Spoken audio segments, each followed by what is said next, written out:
All right, welcome to the first official episode of the Yusuff podcast. Yusuff podcast. Yeah, the first one was kind of a test run, so this will actually be our first one where we kind of already know what we're doing and we're filling it out. Today is the 9th of August, so I am 1 week away from my fight. I'll be fighting in Anaheim, California on UFC 241. Mm-hmm. And I'm just now starting to realize like how big of a card this is. I've seen like the promotion that they're giving it, and it did hit me like, oh wait, this is for the heavyweight title, you know, and your boy's on pay-per-view. Yeah, is this like the first like title card you've been part of? Yeah, I think so. Yeah, this is the first time I've been on a card where someone's actually fighting for a title. Because my debut was just a fight night, and then the second one was also a fight night in Philly. But I had a good spot on each card. Yeah. So I think they're feeling us Nigerian. Oh yeah, you're moving on up, man. Moving up. Hey, slowly but surely. But if you probably, especially if you're watching this on video, you'll probably already see like my face looks a lot different from episode 0 because I'm already in the process of the weight cut. Once you start seeing like my cheeks are trying to sink in, that's when you know it's getting real because I naturally have chubby cheeks. Yeah, we all do. Like, it's just like I'll have like a full-blown six-pack and still look like a chipmunk. You know? Like even right now in the video, you can still kind of see it's a little bit chubby. But once I get to like 146, 145, those cheeks are completely gone. You know? It's like the last thing to go. My coaches make fun of me for it too. They're like, okay, I see those cheeks are starting to go away. That's how you know you finally look. Isn't it? But yeah, so you're saying like you feel good, like relatively speaking? No, relatively speaking, I feel great. And like this is a lot lighter than I usually am from this far out because I'm still like around this time. The weight that I am is usually gonna be like the next week of the fight, like the next Wednesday or something. That's when I usually weigh the slow. Yeah, because we're on the 9th though. It's on the 17th. When are weigh-ins? The weigh-ins is a day before the fight, so the 16th. Yeah. So you got 7 days out, so literally 1 week. Yeah, exactly. Until weigh-ins, and you're already feeling. Yeah, I feel alright, man. I have a bunch of rituals that I do when it starts getting rough. Like I go on Instagram, I look up. Sometimes I send it to you guys. Start sending those. I send you guys foods. Yeah, because I sending the wackest shit. Hey, man, those stuff look delicious when you're starting. Oh, like that's some raw cookie dough, dog. Hey, man, no, I can't. I'm gonna go to that place one day. The one in New York, world's best cookie dough. One day I'm gonna make a trip all the way to New York just to stop over there. Starving is gonna be crawling over there. The last fight, I made like a whole list of all the foods I'm gonna eat after the fight, and I think I hit every single one. Yeah, we did. That was that trip to DC we all did. Yeah, some of it isn't as good once you're able to eat. Like once you're able to eat normal, the stuff that you're craving when you're cutting weight and dieting is kind of trash. Like I remember the one fight. During the weight cut, my nutritionist had me eating almonds, and I started liking the raw almonds, and I was like, man, after this fight, I'm gonna buy like a big jug of raw almonds and eat as much as I want. And I ended up buying the jug, and as soon as I started eating, I was like, this tastes like crap. Especially when you can eat ice cream. Almonds don't taste like nothing when you can eat ice cream. Like that sugar knocked that taste bud right out the window. Oh, that's a bit. That's funny. Like just eating grass. I was like, why am I still eating healthy? One of the few things though that still tastes good is the snack peas. If any of you have ever had snack peas, they're so good. Like my favorite flavor is the tomato lentil snack peas. Those things, man. Even after I make weight, the nutritionists usually give you stuff like that to eat to get your digestive system processing. Yeah. The last fight, I was like, because they give you a bunch of different type of foods. I was like, hey, just give me the snack peas. Give me the snack peas. I ate 4 of them before I was actually able to eat my first meal. And he was like, oh, dude, you've already ate 1,200 calories of snack peas. I was like, hey, I'm not messing around here, man. That's my stuff. That's like an actual legit favorite diet or no? Yeah, like, diet or no diet. No, like after this fight, my plan is to order a bunch of them from Amazon because it's expensive. It's $4 when you buy it at the store. So I'm hoping if I buy in bulk, actually just to store up a snack peas. Hey, man, they're super good. If you never had them, go look for them. They usually sell them in Giant. The most stores carry the bland flavored ones, but Giant will have like real flavor. They'll have tomato, they'll have mangoes, habanero, like pepper, salt and pepper. I've seen them. I was out to Wegmans. They had them over there too. Yes. Any type of like organic place we usually have them. Yeah. As long as like a upscale, like up here nose place, they usually have. I think Whole Foods probably carries them too. Yeah, most likely. You're trying to get that early sponsorship with Snack Peas, man. Hey man, if they somehow run across this video, Snack Peas, man, between my dream sponsor, man, will be like Haagen Dazs or Ben and Jerry's. And people don't know, like, I don't have any vices. I don't smoke or drink, but food, I could eat some food, boy. Especially some ice cream. I'm already starting to get my list compiled now of what I want to eat. Like, I want mommy to make the little beans and that thing. Oh, and with the bread, man. Yeah. What I want to do is same way they have it in Nigeria, where if you buy the bread, they'll pour the beans inside of it, and you'll do that. That would make it nice, authentic. But I'm trying to get to like a bakery. Maybe I should make some. What type of bakery? No, just bacon sweet bread. I remember the ones I used to do back in the day. Yeah. Damn, you haven't done that in a while. Yeah. I don't know if you'll be able to make the after bread, though. No, man. You can make anything. That's the reason I started trying to bake in the first place. Yeah. Well, I just realized last time we talked, I don't even think I really talked about the fight. I'm fighting Gabriel Benitez. He's been in the UFC, I think, maybe around 3 years now. He's a southpaw striker. They keep giving me the striker matchups, man. I think because they want you to stand up. Is that Mike Davis, man? That fight with Mike Davis, it was like some like straight up anime, like once they saw that, I was like, oh yeah, this dude's gonna bring it.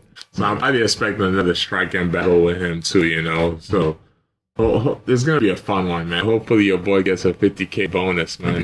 Man, that would be awesome. That would be awesome. You know where you take that $50K bonus, man? Take it to our favorite place down in the live, man.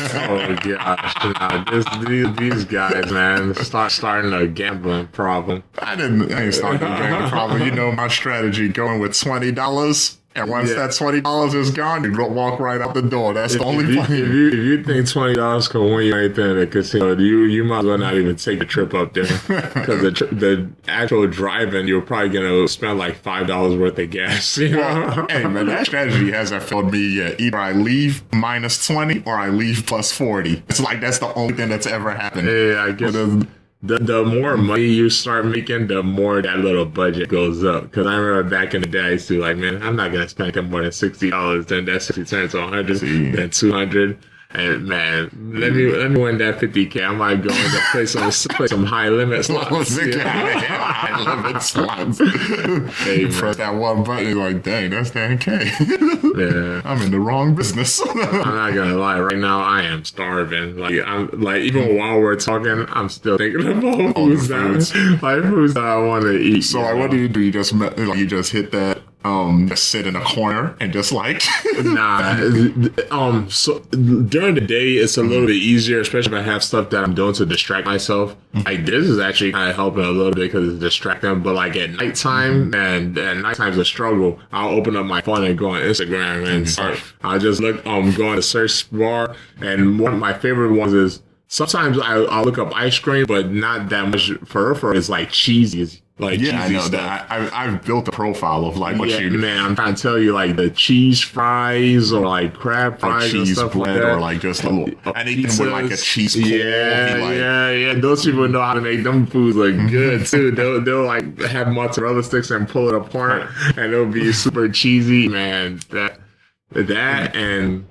I've already have a place that I saw close to fights, like 34 minutes away. I've already planned all this stuff ahead. Of course. So there's like, what they have, I wish I could remember the name, but they had like a big bucket of fries, kind of like, Legacy Carryout here is their version of Legacy Carryout. And they have like, lobster on the fries, steak, cheese and a whole bunch of stuff like that. But the only problem is they're closed on Sundays, so I literally have to get there like as soon as the fight is over. And just imagine after the fight, it's just right like that. They're like, hey, it's time for you to do some press conference stuff. I'm like, man, I gotta get my fries, man. That's why you gotta get a guy there, man. Somebody you can just like call up and that's what my teammate was saying. They was like, man, you gotta have somebody go pick it up for you in advance. Maybe that's what I'll do. The UFC usually have a good in the back after you fight, they have a green room and they have a lot of good food there. But like when I already have a mindset of what I want to eat, that's what I was about to say. Like, man, the UFC gonna be feeding y'all? Nah. They have good stuff too, and it's like high quality foods, but high quality foods don't beat the junk food. You got your mindset on some junk food, man. Like right now, I've even talked about getting a burger and just get like a whole bunch of extra patties on it. Even Chick-fil-A, get spicy chicken sandwich and just put like 3, like ask them if they could just put like more patties inside. I don't know if Chick-fil-A customizes orders. I mean, I'm about to find out. Every place in customized orders just depends how weird and out of the way you're about to make this for them. And I've hit some people with some random customizations. I went to McDonald's one time and I was like, hey, I want a sausage, egg, and cheese sandwich with a chicken patty and a grill and a bob. I'm like, I just put them to stack it all inside sandwich, and they'll do it, man. And they'll do it. It's just like how weird are you about to make this one person serving you the food? Another thing too, I don't think I've ever eaten anything like food from 7-Eleven, but every time I go get my coffee, just because of how hungry I am, some of those little foods like they have be rotating, man, those stuff look good. Speaking of rotating, dang, what's the name? A gyro? Or gyro? Gyro. I want that too. All right, that's enough about food. Now it's just about to come to food time. That's how you know the weight cut is good when you're just going a rant about foods. I remember Andrew said something to me about putting my almonds in the fridge. And like it just blew my mind. I was like, oh my god, that's ice cream. It'll make it. That's as close to ice cream as I can get right now. Frozen almonds. Y'all are crazy. Oh my gosh, man. That's almost sad. Yeah, let's get from another perspective. It could be sad. Hey man, it's sad, but hey, these are the sacrifices of a fighter, man. That's why sometimes I think about like heavyweight fighters that don't cut weight. Like, dang, I wonder like what is fighting like to you? Like you just show up and spar. I'm like, man, and they make the most money too. Yeah. I remember one time my boxing coach was like, man, heavyweight, those big guys make the most money and they got the least amount of skills. That's not my fight. I was gonna say, is that your like honestly, the heavier you get, the less skill is needed. So it's not like no slight against like big guys, but it is true. Like the smallest guys, so they don't have to cut weight. Like a heavyweight guy, say he's like, there is a weight limit, but there's not that many heavyweights that pass the weight limit. Like Francis Ngannou, I think he's over the heavyweight limit, so they will cut weight a little bit. But like the guys that are like, the limit is 265.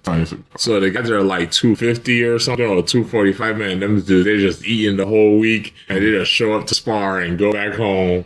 But at the same time, their margin for error is a lot smaller than most people. Like it's easy for them to get knocked out and get knocked out.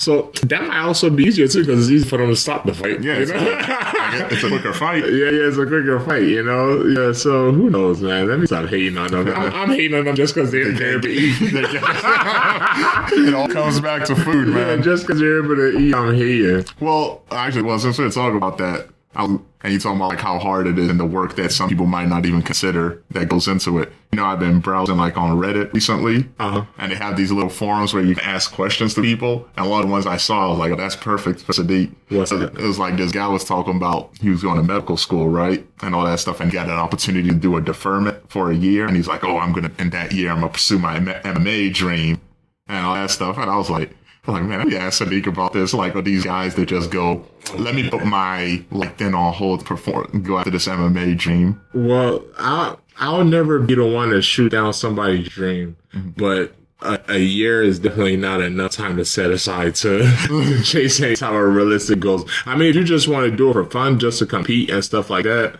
that's fine. But a year, if you're trying to get to the highest level, putting aside 1 year is not really going to make that deep of an impact on your goal, you know? Like, most people, even the fastest people to get to the UFC, will tell you, "Oh, I've been fighting for about 2-3 years," but then those are the guys that have been probably wrestling their whole life, or they've been doing some other martial arts forever, and then they just say, "I've been doing MMA for this long," which is not true because you've been doing a martial art your whole life, you know. So definitely, he should probably stick to what he. I mean, chase your dreams, but don't. If you can't give this your all, leave it alone, because it's not, man, this isn't a game, you know. Like, your people are getting hurt. Like, we all try to like ignore it and we just mess around, but you are getting hurt and you're taking damage. So you don't be half-assed in MMA. This definitely isn't a sport where you should have one foot in. Yeah, that's true, because like that's literally your body on the line. Yeah, 100%. That's fine.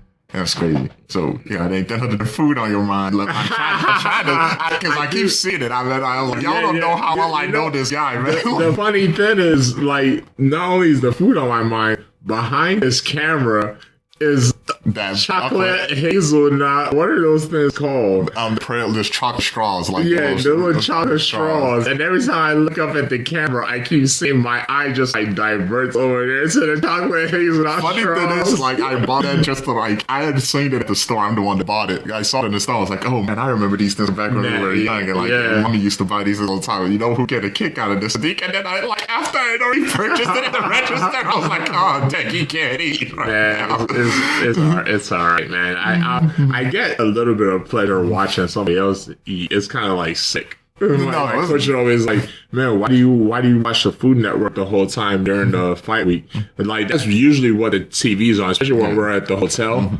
which I just put on the Food Network. But I'm smarter now. I'm gonna start bringing my Apple TV. Maybe start watching like some anime or stuff like that before the fights, or even watch other UFC fights. You know?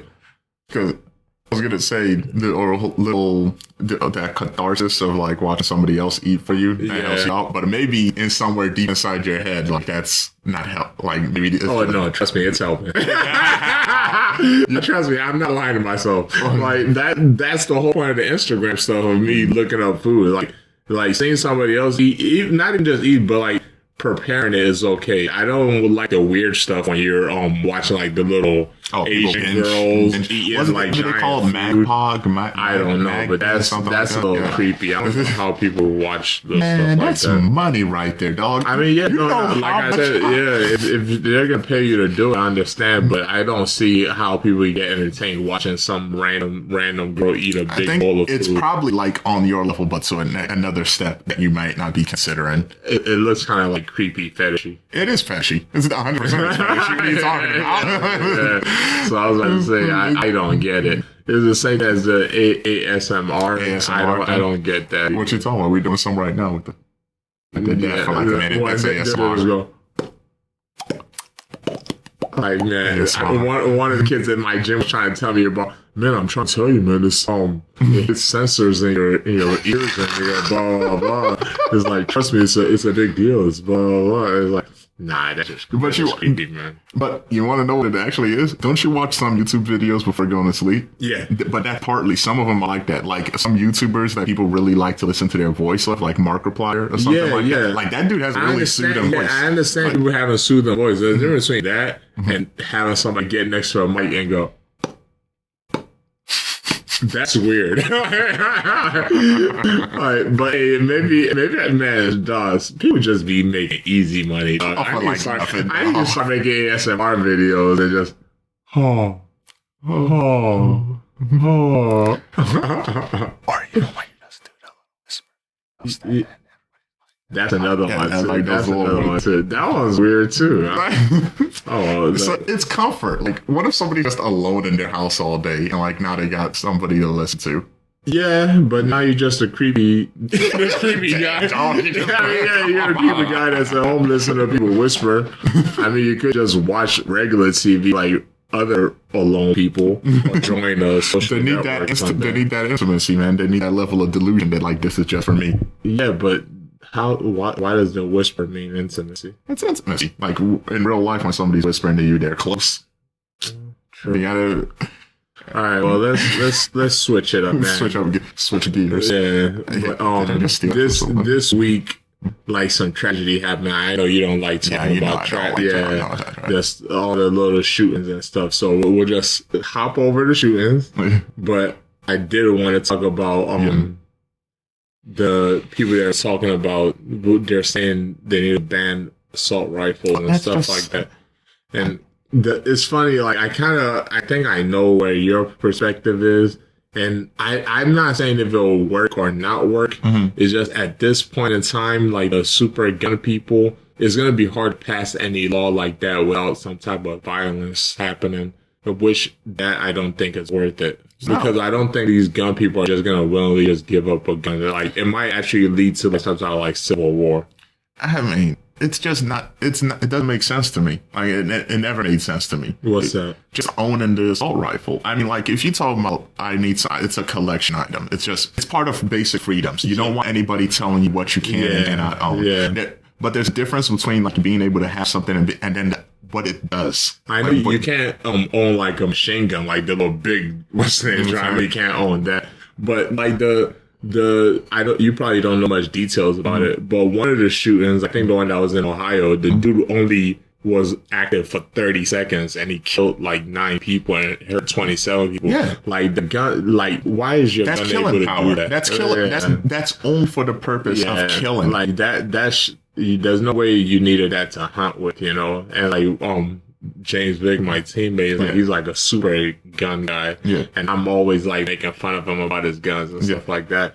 I was like, man, it's hard to justify those kind of guns. I understand you guys' lifestyle is like, hey, we grew up hunting, we grew up doing this, blah, blah, blah, but at 30 seconds and he could kill 9 people, let alone all the people that you heard. And there was like a hero helped out because somebody else shot him, which is great. Yeah, that's fantastic. Like, I think people should be able to own guns. And like if he had a regular gun and the cop had a regular gun, the cop would still save the day anyways. It's just he wouldn't have been able to hurt 9 people. You know, he wouldn't have been able to kill 9 people. You know, and it's tragic, man. But at this point, the answer is kind of hard to find. You know, you think so, man? Yeah, you don't think like it just boils down to simple if he didn't have that a weapon capable of such destruction? I understand that. I'm just saying, how do you fix it now? Like, what would you do to fix it? Again, because everybody just keeps saying, man, it's too late. We already have them. Like, but you can start. Like, if you never start, you can never get an answer. So if everybody keeps saying it's too late. Stop people from making it from here on. Yeah, but it's still out there. They're still out there, and you could start like some kind of like circulation of that's like let's go get it back. Let's go get it back is what I said. I don't think that could happen peacefully. But that's like these people are crazy. Like, they are crazy. You gotta think about like when a bunch of little kids died in that school. That's the day I gave up. I'll be honest. That's what I'm saying. That was the day I gave up. Like if you can't compromise based off of stuff like that, then you're probably not going to be able to compromise off anything. And which is why I think when it comes to, since you won't be able to compromise, the government's probably going to have to forcefully try to take it. And when they try to forcefully try to take it, then it's going to end up in violence, which I don't think is worth it. I mean, I guess so. The solution is either forcibly try to take it one big violent incident, or we just leave it alone and then we keep getting these violence murders over and over again. Man, so it's insane. There's a former UFC guy that went on the news. His name is Tim Kennedy, and he was like a former Marine, like Air Forces dude. I was like, yo, some people are just not sensitive at all. He was like, America is this there's not enough masculinity in the world, and blah blah. I was like, yo, why is that your answer? It's like, I understand, like most people don't have an answer, but you can't just go around calling everybody bitches. It's like, man, if it wasn't such bitches, that this would have happened. Because I mean, he's right. Most people end up doing these shootings like because somebody hurt their feelings. Yeah. They're like little punks, you know. But I was like, that definitely isn't the right answer. People also got mad at Neil deGrasse Tyson because when it happened, which isn't fair because like people like him are scientifically minded. So as soon as it happened, he wrote on Twitter, it was like, this many people die from alcohol, this many people die from car crashes, blah, blah, blah, which is a little bit insensitive. Yeah. But you know those kind of people. He's an intellectual. Yeah. So that's like the first thing that really came into his mind, and like he wrote the numbers down. He ended up, I think he apologized afterwards. That's something worth apologizing for. He doesn't seem like an asshole. I'm sure he knew that John was a little insensitive, but him being a scientist, that was the first thing that popped up in his head. But there's also a lot of Congress people. I can't believe in 2019 this is still a thing. So one of them was like, yeah, these kids have Fortnite and video games. I was like, yo, in 2019, people are still blaming video games for mass shootings. I was like, are you serious right now? That's how you know they don't have excuses. Nobody. One, it could be malicious and they're just trying to pivot and like blame something else. Or they're just as confused as everybody else and they're old, you know? Like most of these are like old white man. And they're like, it could be the video games, it could be TV, it could be blah, blah, you know? A lot of people also was blaming Donald Trump because, that one is a hard one. I understand. Immediately, I was like, yeah, because Trump does say a lot of like edgy stuff, you know, and one of the shooters is like a super Trump guy and blah blah. But the other guy was like a super liberal. So you can't blame the president. Like everybody, when people are like hurt, you just fire and you trying to. But at the end of the day, blame. So that you have this like we have so many different like standpoints and viewpoints where all these people coming from. What's the common factor though? What is it that they're all able to do at the end of the day? Is buy those super strong weapons. Yeah, man. Nah, trust me, I'm with you on that one. So if you can't find all the different, right just now, focus on what's similar. Yeah, for sure. If they just stop, you can't no longer purchase one. Yeah. And then after that, we'll figure out about slowly getting back the rest. But if you could put it into law right now, hey, no more selling these or no more making them. But then people were saying you're going to create a black market for blah, blah. I was like, hey, if you already own one, hold on to it. Because it's weird. It's super valuable, you know? I never supported that argument. It's super valuable now. You can't stop the criminals for doing it, so why stop making it a law? Like, then you shouldn't have any laws. There should be no laws. What are you talking about? Criminals don't follow any laws. No, someone told me that before. So there's like, criminals don't follow laws, so they're just going to keep the guns anyway. I was like, then you might as well not have any laws. Also, this guy wasn't a criminal until he did this then. Yeah. He wasn't living a life of crime like the entire time until he did. So did we just solve it? Control solved an American lesson. For sure though, I think they should stop people from making these things right now. And then maybe in the future make some type of incentive. But even if you create an incentive for turning into guns, people are gonna think it's a conspiracy. It was like Man, okay. On that angle, if y'all really think your gun is stopping the government from taking over your life, like you're an idiot. Drop a drone on your head. Tactical nukes, drones, all that stuff. You can't stop that. I'm probably gonna purchase, get a gun license, to just protect my family and protect your house and stuff like that. But I'm in no way interested in getting anything that's shooting like 100 clips. Or if I have a regular pistol and the people bring into my house have pistols too, I don't think me having a stronger is gonna make it any better. You know, it's gonna be who shoots who first. Yeah. So. I don't know. I don't see the need for that unless the only people I ever really accept their argument on is just like, I like guns are my hobby. I like collecting guns. No matter what you like collecting, I was listening to The Fighter and the Kid, and he was like, man, if somebody told me right now, hey, these Ferraris are killing so many people, man, you gotta put a stop to it. He's like, as a reasonable person, I would probably not like Ferraris anymore. You know, it's like, how much do you like this thing? Yeah, I like this thing more than every other human being's life on the planet. Like, I understand. I'd back off on a lot of. I have some hobbies too that I like to collect manga. If somebody told me that every ink of manga it's killing people, I'd be like, oh dang, I gotta stop that. Man, do you have any other talking points? I was gonna talk to you more about like just basic advice on like these like people that try to transfer into the MMA circuit and all that. Because I know you from like the very beginning, like this is I'm talking about back in 3rd grade, like this insane little kid. A lot of people think I'm joking when I say stuff like that. Nah, or man, they think I'm like hyping the story.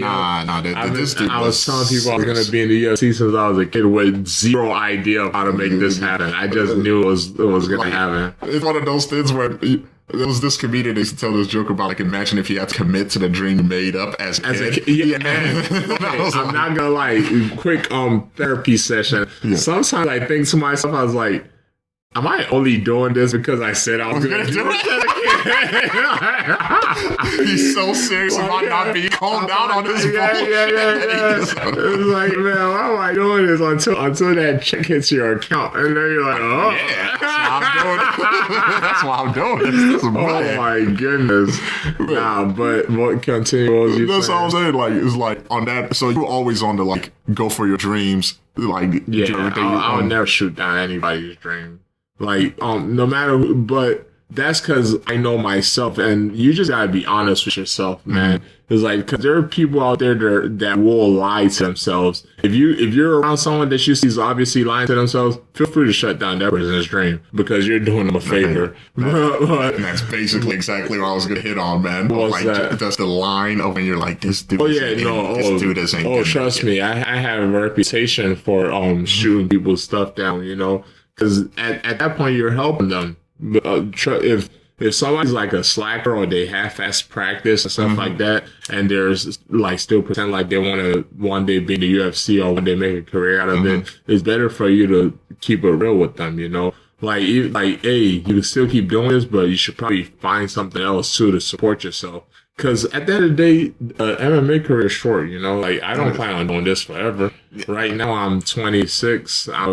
My a realistic goal for me is to try to retire, like, maybe 35, 36. So, early ass 10 retirement. years. I mean, what, you think I'm going to fight until I'm 40? No, I know you're not. I'm just saying, like, career-wise, that's some early retirement. Yeah, but that's why you go in, you make your money, and you use that to pivot into something else. Like, honestly, I would like to do stuff like this, like, for the rest of my life. Like, I've always been a big fan of podcasts and stuff like that.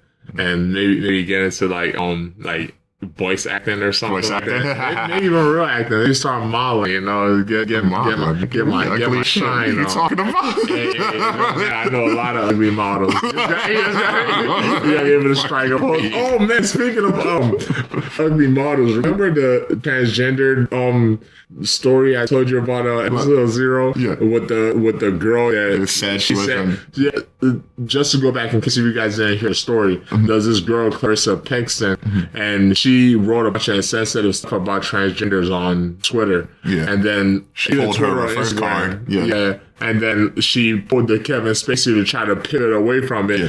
And she was like, okay, guys, I'm sorry. I'm actually very insecure. The reason why I was talking bad about transgender people is because, surprise, I'm actually a transgender. And she left the story at that, right? Until people from her past came out and be like, no, she's always been a girl. Not. But the reason why I brought that up is because I heard this comedian, Andrew Schultz, he said, imagine like how much her feelings was hurt when people believed her. I didn't even think about that. I was like, wait, that's true. Like, if I said I was born a girl and everybody just believed me, like, it's not as bad, like, man to woman, but, like, she's like a girl. And then somebody starts like, going, oh, yeah, I see it. She do, yeah. Like a man. Like a man. I was like, man, I just remember that story. It's funny because you said transgender model, and I think I read somewhere Victoria's Secret. I saw that. That girl look kind of good. I mean, oh, yeah. Yeah. Man. Okay, let me get, no, I'm just saying, like, let me get uncomfortable. I was going to say no homo. No, what homo? The man, I guess, like the woman now she looked good. All I saw was just like a picture of her face, but she looked like a female. No, let me get like weird. Man, have y'all ever gone to Pornhub and like actually just looked up transgender porn stars? No. Like, I'm talking about from the head up. That's all I was saying. Get weird for a second here, dog. No. I'm talking about from the head up. For some of these, they look fine. I think the weirdest thing is the world's most popular, like, example of like a transgender person is what's her name? Bruce Jenner. Yeah. That dude's kind of ugly. Well, To be honest. No, he looks. But there's some transgender models out there that look Are like. you trying to tell me that you go on Pornhub and look up transgender? No, that's like a thing I look up. No. So why the heck do you know that? Sometimes I look up weird things on Pornhub just to see if it exists. Alright, skipping on to the next story, please. This is probably the last talking point, but so at the gym, I remember a long time ago, I got to this argument with a bunch of people at the gym because I said I would beat up Bruce Lee. And I still feel strongly about that till now. What are you gonna say? I don't know. Oh, trust me, this is the same reaction I got. Imagine saying this around a bunch of martial arts people. So I'm gonna say that I don't know much about martial arts, but like this, I don't know. I never met Bruce Lee. I wasn't around when he was but the stories you hear about this dude there we go. makes you seem like he was like in top form. Yusuff, this dude is an actor. He was a 135-pound actor. He says a lot of good stuff. The reason why I'm bringing this up is because the movie Once Upon a Time just came out. Once Upon a Time in Hollywood. Yeah. And in the movie, Bruce Lee got beat up by Brad Pitt. And people were getting mad, like Bruce Lee's family was upset about it and blah, blah, blah. But I was like, man, y'all realize, like, this dude is not a fighter. He was like... He was a martial artist. Think about how much you know right now about the power of marketing. Now imagine marketing back in like 1970 or something like that when the internet did not exist. There's no video of him fighting people. When you see the stuff that he's doing, we know what fighting looks like now in 2019. Yeah. We have MMA as a reference. Okay, so when you look at what he's doing, imagine an MMA fighter doing that right now and tell me how effective you think that would be. Okay, you're talking about when he's on camera, he's doing stunts. Doesn't matter. Even off camera, like even like his little documentary of him doing little stuff off camera. I'm saying Bruce Lee was a martial artist. He was. Yeah, he trained. He practiced. There are a lot of martial artists. Yeah, I know, but you just don't think you don't think he was as good as people said he was. No.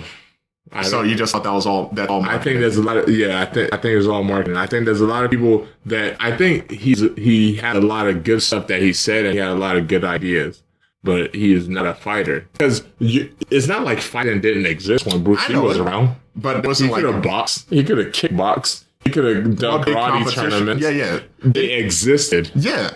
I don't know. Maybe I don't know enough about Bruce Lee. But there are people out there that know a lot about Bruce Lee. Your initial knee-jerk reaction of when I said that, he's the guy. Until you start actually thinking about this stuff. I don't think the same way I can't be for sure denounce you can't for sure denounce that he's actually. I for sure think I could beat up Bruce Lee. But what research have you done of like how him actually fight? Have you looked into any stories of him actually fighting? Yes, they said he had like one sparring session everybody knows about, and that's it. Everything else is just a story about everybody is a story of a story of a story. And I'll say it again. We know what fighting looks like. We know what effective fighting looks like. Because that's one of the things that the first couple UFCs made very clear and obvious. It was like, oh, wait, that movie shit don't work. It's like when you realize what effective boxing's been around for decades. Wrestling's been around for decades. Centuries. You know what? Centuries. This... And then the jump in. But karate's been around for centuries too. Yeah, but he wasn't doing karate. And like he did a whole bunch of martial arts and put them together and made it his own. But even from watching what he's doing, it's like, no, I will beat that guy up. You know, it's like, and not like, I don't want to shit on him. I remember when I was doing this at the gym, like, man, all the black belts was betting on me. They was like, man, you talking trash about Bruce Lee? It sounds like you're talking trash about Bruce Lee. No, it's just I want people to, like, be real and be real about it. It's like, the people that was upset about the reason why I brought it up is because of the people that was upset about the movie. But the way the movie depicted it is like, he was getting into a fight with a real, like, tough guy. It was like I haven't seen the movie, but from what I heard, it was like he got into a fight with a stuntman, and the stuntman actually knew how to fight, and the stuntman ended up beating him up. Wait, okay. I thought when you say he got beat up by Brad Pitt, what's that movie about? I thought that movie was a documentary-esque type shit. Yeah, but it's like a fake type of documentary. Because in the end of the movie, they say the lady that was supposed to be killed by the little Manson family and stuff, like she ended up winning, you know? Yeah. So it's like a little fake type documentary. It's like the Brad Pitt's character, they said supposed to be like a tough stuntman. Okay, so it's a story of a stuntman in Hollywood. Yeah. And then, so they're saying this stuntman that knew how to fight beat up Bruce Lee. Beat up Bruce Lee, yes. Okay. Like, come on, like, people would say like the craziest things, man. Like, okay, like, who do you think will win a fight between Bruce Lee and John Jones? John Jones? Yeah. Yeah, okay. Yeah, come on, like, think about this stuff. Okay, let's make the weight a little bit closer. I don't know if you know that many lighter weight guys. Like, do you know CJ Dillashaw? No.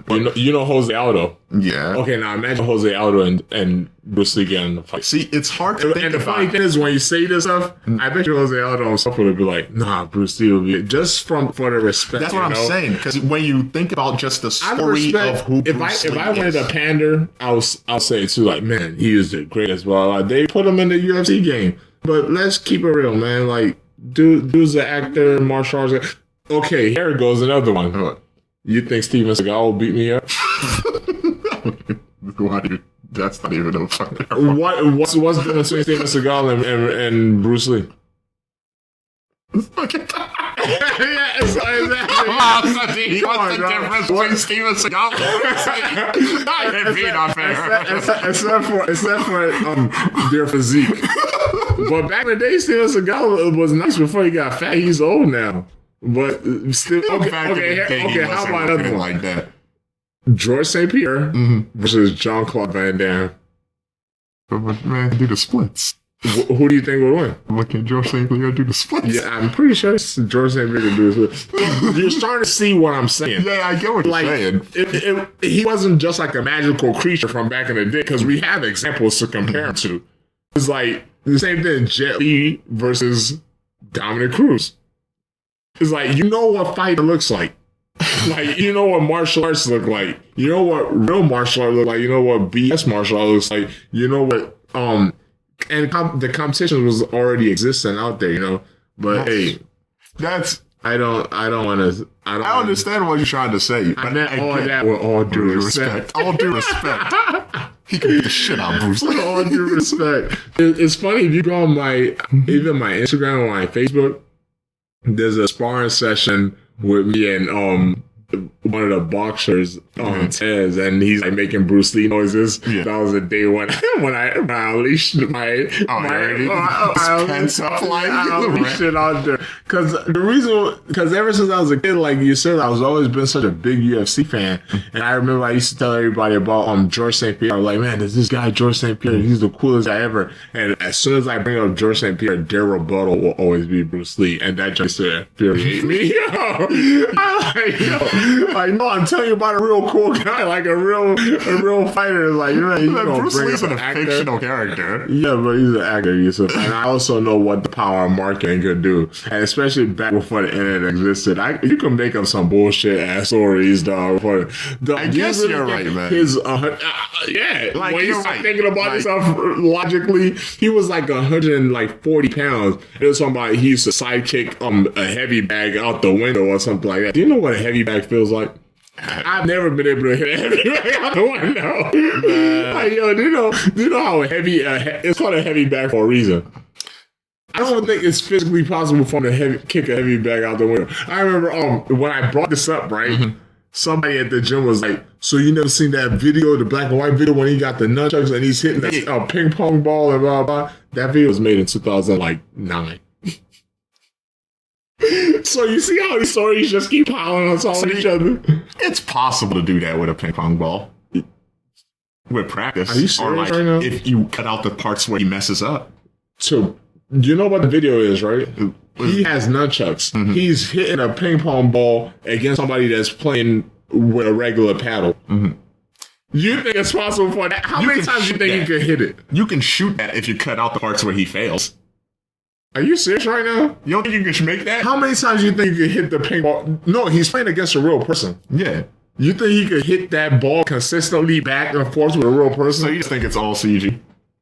You said the video was made in 2009. Bruce Lee was not alive in 2009. Oh, my God. Oh, my God, yo. Man, you know how... So, you see how this stuff is piling on? Man, come on, man. But... that is funny. I didn't even put that together. Exactly, man. It's funny, man. But even if he was alive, you think how many times you think you can consistently hit a ping pong ball with a nunchuck? Have you ever held a nunchuck before? I don't use a nunchuck. You might be able to hit that thing like twice, and you're definitely not going to be able to hit it against somebody that's hitting it back at you. Keep saying this, but then there's a video out there. You know, there's a video out there of you dressed like Bruce Lee with nunchucks. No, I'm not a hater. I know. I'm saying all this with all due respect.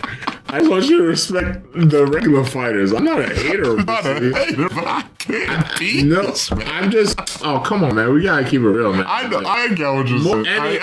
Any modern fighters right now, if you throw like any like average fighter right now into the first UFC, they would be a god. Like now, imagine throwing them back even before the UFC, before people even know how to fight, and they believe Bruce Lee was like kicking the heavy bags out the window. Like, come on, man. Sorry, but yeah, I do think I would be a Bruce Lee. Okay, I understand. This is all based on the theory that all of Bruce Lee's accolades is marking on. What are his accolades?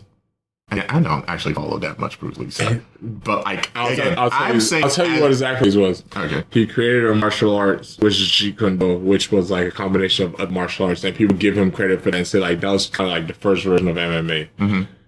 He was a very good actor. He brought martial arts into the acting scene in America.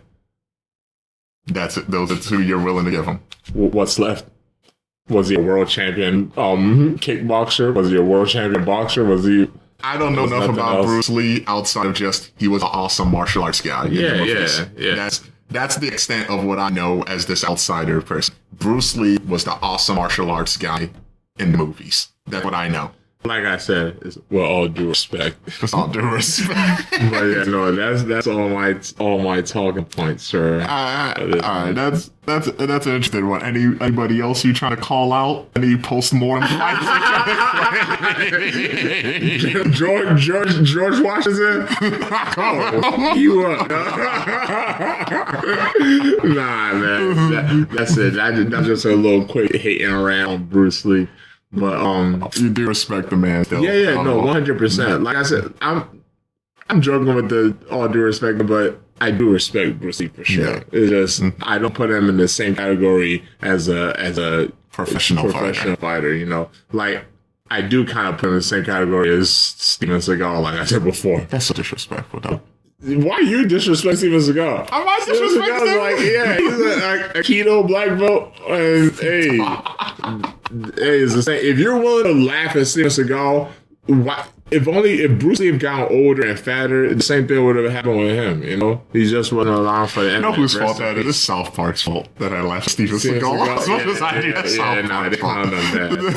But we're going a little bit over the time. Yeah. A quick recap of what you're watching. What are you watching? I'm watching. You know, it's the same thing. I think we talked about it in episode 0. Dr. Stone, Vinland Saga, Demon Slayer, Fire Force, and because I have a girlfriend that watches anime, Fruit Basket, and taking care of my the one that I started watching this week was it's called To the Sacred Beast. To the Sacred Beast. It had like a long Japanese title, but it's the English translation is To the Beyond of Sacred Beast or something. It's actually really cool. I think there's six episodes in, but the whole plot of the show is the North and the South are fighting each other. Mm-hmm. So either the North or the South, they created a special task force, and the task force is just these people that transform into like sacred beasts, like different type of monsters, and they just like wreck shop. So like before the war ended, they came into a peace treaty.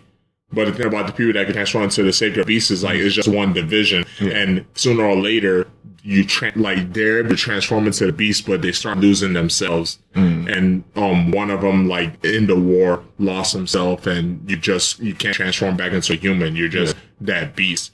So when the peace treaty happened, the scientist that created all of them, she was like, all right, I'm gonna go kill all of you guys because you can't just have these monsters, these monsters running around, because sooner or later you are gonna lose yourself. Like there was no fight in it. But before she was able to go kill all of them, somebody from the army killed her.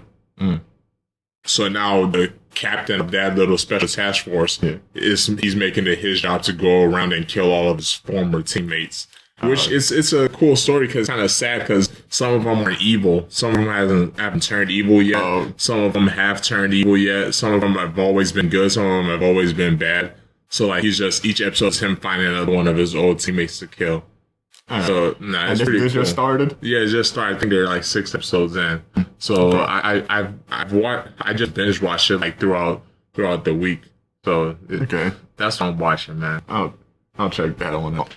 All right, so that was the official first episode of the Sodiq and Yusuff podcast. And as you see, we kind of got like our flow going now. So if you're watching this on YouTube, make sure you subscribe. If you could share the video, we'll appreciate it. But if you're just listening to the audio on Spotify or like Apple Music or something like that, still subscribe on there. I don't know how that works, but just subscribe and make sure you tune in to my fight in California on August 17th. And just show some support, you know. Right now, I have merchandise as a fighter, you know. It's like, it's like the social media podcast and stuff is new now, but I have a pretty strong following on Instagram. If you go on my Instagram, you probably buy one of my shirts. That's probably the best way to support me. But I'm sure as this podcast gets bigger, as we keep on going, we'll get better at it too. Yeah.